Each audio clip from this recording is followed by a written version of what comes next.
ভারতে মুসলিমদের উপর চালানো হচ্ছে নির্যাতন। সে দেশের প্রধানমন্ত্রী নরেন্দ্র মোদী মানতে নারাজ যে ভারতের ইতিহাসের রন্ধ্রে রন্ধ্রে রয়েছে মুসলিমদের নাম। সেই নির্যাতিত মুসলিমদের নিয়ে এক হিন্দু মা ও তার ছেলের কথোপকথন শুনে আসি। আচ্ছা মা, তাজমহল এত সুন্দর, তাজমহল কি আমরাই বানিয়েছি তাই না? না তো, যিনি বানিয়েছিলেন উনার নাম সম্রাট শাহজাহান, উনি মুসলিম ছিলেন। ও আচ্ছা, তাহলে কুতুব মিনার নিশ্চয়ই আমরা বানিয়েছি? না না, উনিও মুসলিম ছিলেন, উনার নাম কুতুবউদ্দিন আইবেক।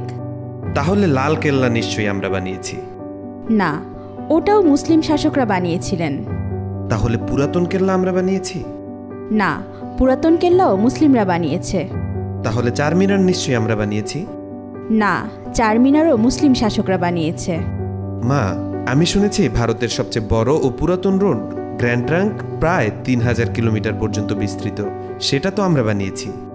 না না, গ্র্যান্ড ট্রাঙ্ক রোড আমরা বানাইনি। গ্র্যান্ড ট্রাঙ্ক রোড এক মুসলিম শাসক বানিয়েছেন, উনার নাম শেরশাহ।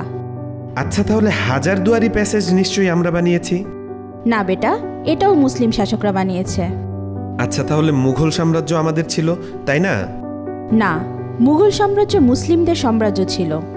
আচ্ছা, জয় হিন্দ এই শব্দটা কি আমরা প্রথম তৈরি করেছিলাম? না, এটাও একজন মুসলিম প্রথম বলেছিল। আচ্ছা মা, সারে জাহা সে আচ্ছা হিন্দুস্তা হামারা এই শব্দটি আমরা প্রথম বলেছিলাম তাই না? না, এটাও একজন মুসলিম কবি লিখেছিলেন, উনার নাম ইকবাল। তাহলে প্রথম স্যাটেলাইট লঞ্চ নিশ্চয়ই আমরাই করেছিলাম? জি না, ভারত অনেকবার স্যাটেলাইট লঞ্চ করেছিল, কিন্তু প্রতিবারই ফেল হয়েছে। এরপর এপিজে আবুল কালাম আজাদ প্রথমবার সাকসেসফুলভাবে স্যাটেলাইট লঞ্চ করেছিলেন। উনি না থাকলে আজ ভারত স্যাটেলাইট লঞ্চ করতে পারত না। তাহলে পারমাণবিক অস্ত্র নিশ্চয়ই আমরা বানিয়েছি?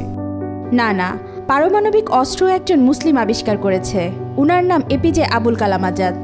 তাহলে মুসলিমরা না থাকলে আমাদের কি হতো মা? মুসলিমরা না থাকলে ভারত এক অন্ধকারাচ্ছন্ন দেশ থাকত। ভারতের জন্য মুসলিমরা কিছুই করেনি, এসব মিথ্যা রটনা ছড়িয়ে বিভ্রান্ত ছড়াচ্ছে নরেন্দ্র মোদী সরকার। সেই মঙ্গলদের বিতাড়িত করা থেকে শুরু করে ব্রিটিশ বিরোধী আন্দোলন পর্যন্ত মুসলিমদের রয়েছে গর্বিত ইতিহাস, কিন্তু সেই কথা স্বীকার না করে তাদের প্রতি চরম অবহেলা করা হচ্ছে। এভাবে মুসলিমদের প্রতি নির্যাতন করতে থাকলে একদিনের চরম মূল্য দিতে হবে। ওয়াহিদা পারভিন ইশিতা, আজকাল।